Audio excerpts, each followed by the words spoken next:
এদিকে আবু তালিব লোকমুখে শুনতে পেলেন খাদিজার ঘোষণা। এমন দুর্দিনে তিনি কিছুটা আশার আলো দেখতে পেলেন।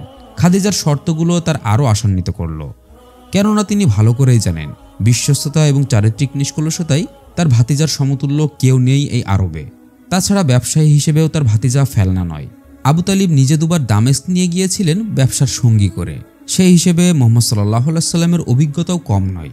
খাদিজার এমন ঘোষণা শুনে আবু তালিব আর দেরি করলেন না। ভাতিজা মুহাম্মদ সাল্লাল্লাহু আলাইহি সাল্লামকে জানালেন বিষয়টি।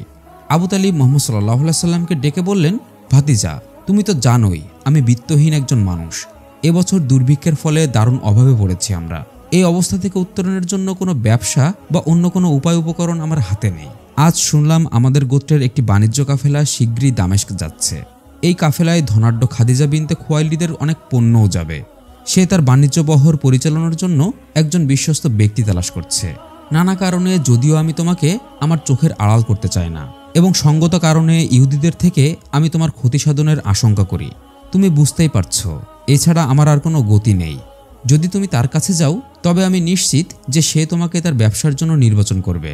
তোমার সত্যবাদিতা এবং চারিত্রিক উৎকর্ষের ব্যাপারে তার কিছুটা ধারণা থাকার কথা।